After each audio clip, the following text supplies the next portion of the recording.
A judge in an employment tribunal in Peterborough has said that claiming not to be a feminist could be an act of discrimination.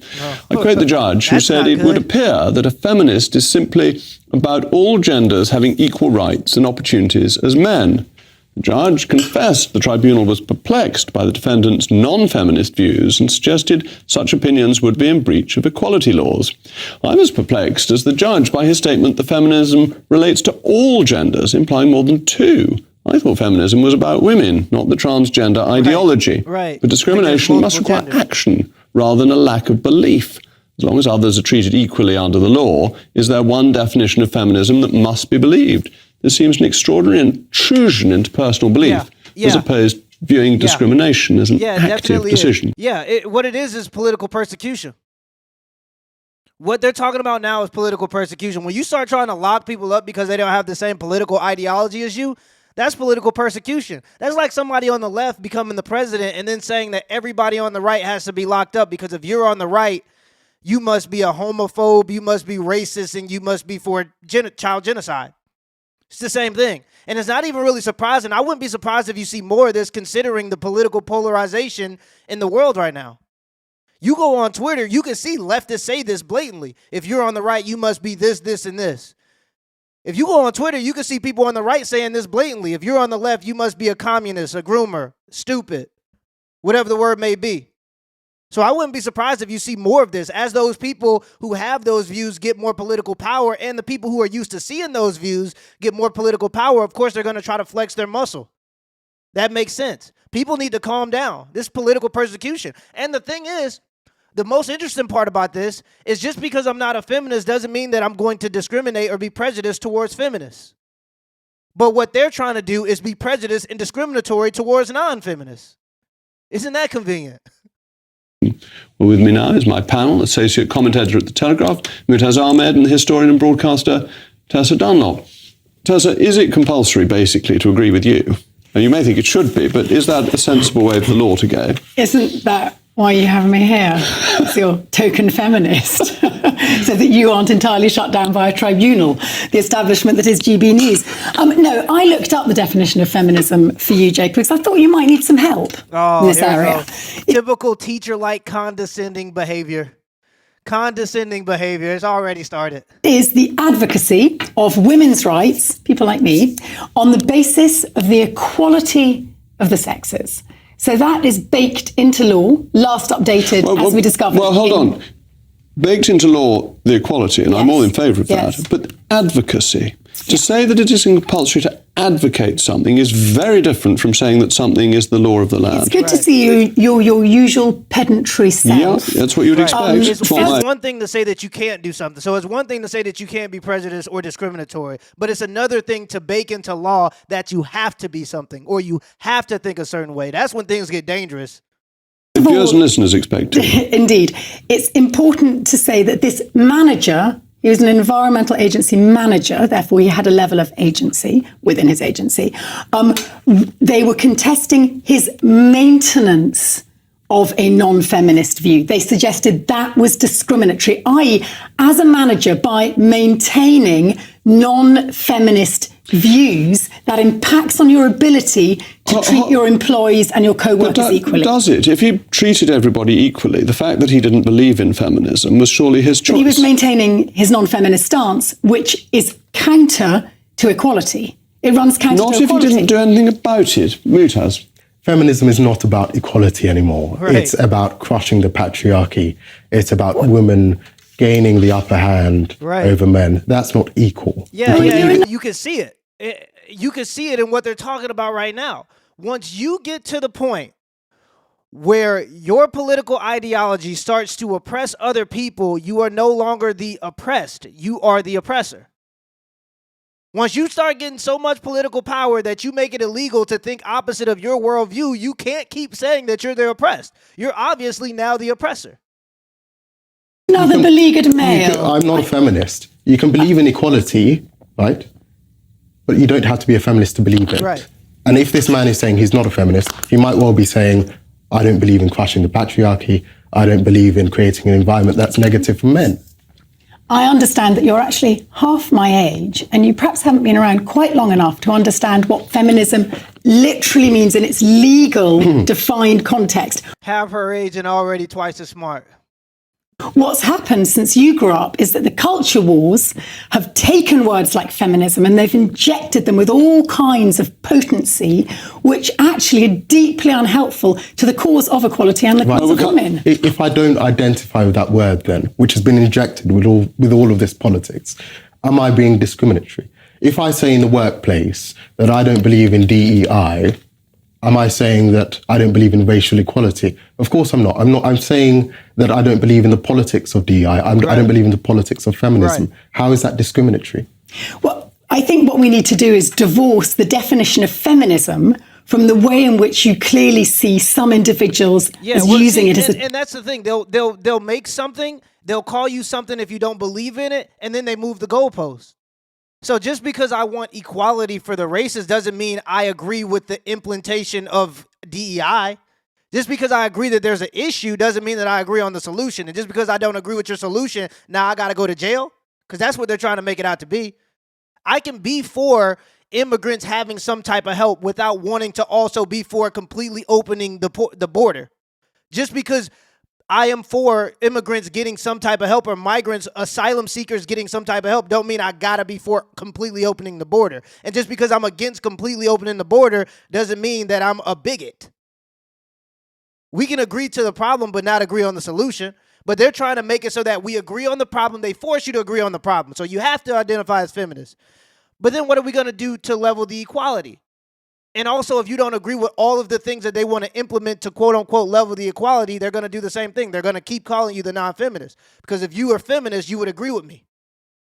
Makes no sense. Tool to whip the likes of you with and your rights with. I will go back to read the Oxford Dictionary definition of feminism, the advocacy of women's rights on the basis of the equality of the sexes. Very interestingly, when I looked it up in the Oxford Dictionary, it says you should pronounce it feminism, which seems to have gone out of fashion. And I think that's Mutaz's... Well, that was before even I was born. But I think that's Mutaz's point, that words evolve, and actually what you're saying about a dictionary definition is all perfectly fair and true, but Mutaz's point is absolutely spot on. It has become a political advocacy of something. I'm all in favour, strongly in favour, of equality before the law. I think it is the most fundamental principle of British law. But that doesn't mean that I believe that there is equality of all genders. I don't actually think there are more than two genders anyway. And this judge is on about there being a whole slew of genders. Right. That's very odd, isn't it? This judge is... I didn't catch that. He said that his definition of feminism, or as we're all now going to pronounce it, feminism, is that it relates to all genders. Now, once you say all genders, all implies more than two. Right. It's only both genders, isn't it? We would say... I'm delighted we're having a discussion about the correct use of English, but it's both genders. Now, actually, you're a feminist. How many genders do you believe in?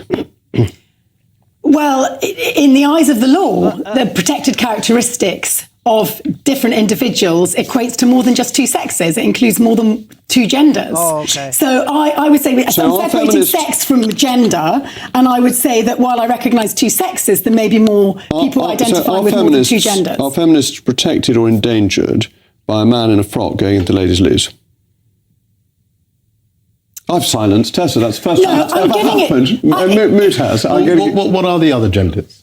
What are they? Well, I'm not somebody who identifies out with my gender, which is female, but I know that there are those with protected characteristics, transsexuals, who have a different idea of their own gendered identity. And who am I to quibble with that? I really think what concerns me greatly is that the likes of Jacob Rees-Mogg, who's more likely to be found in the sort of golf house or the gentleman's drinking club than he ever is campaigning for equality and women's rights and worrying about our safety, suddenly gets very hot under the collar if a man wears a woman's frock and says he's a woman and then goes into a female space. To me, it sounds like he cares about female safety more than the feminists.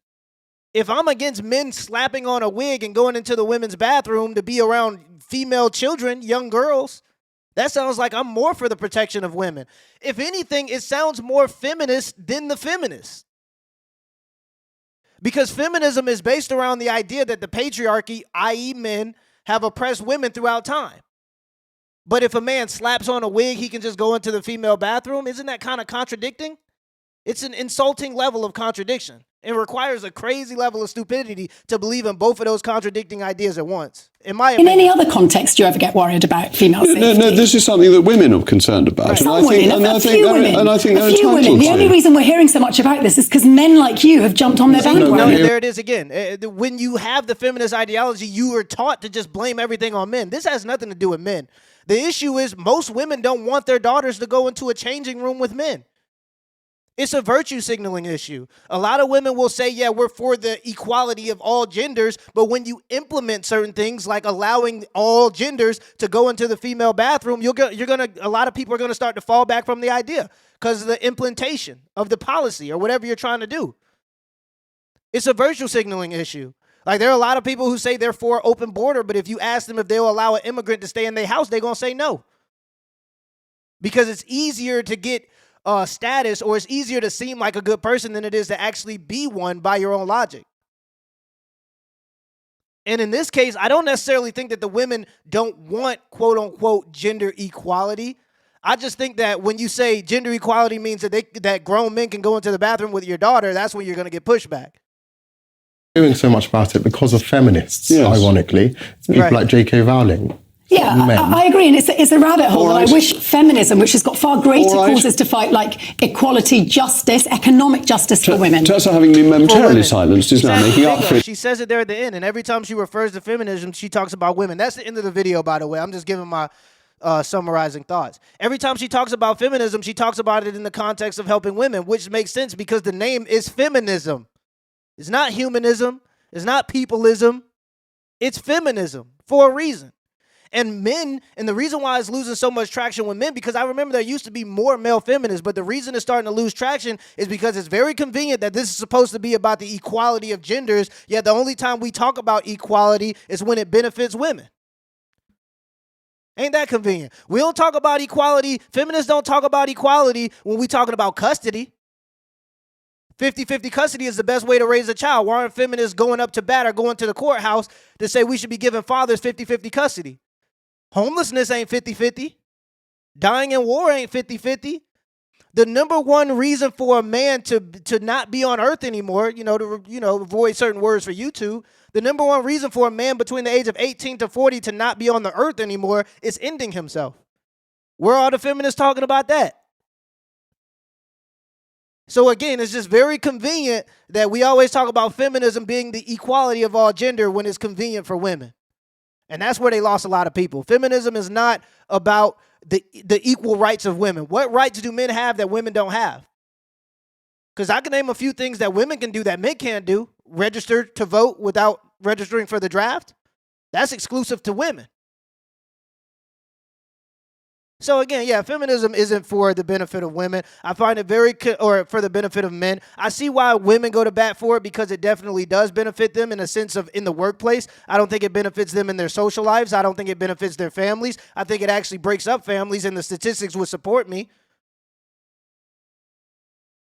But to say that feminism is for the benefit of all genders is just silly to me.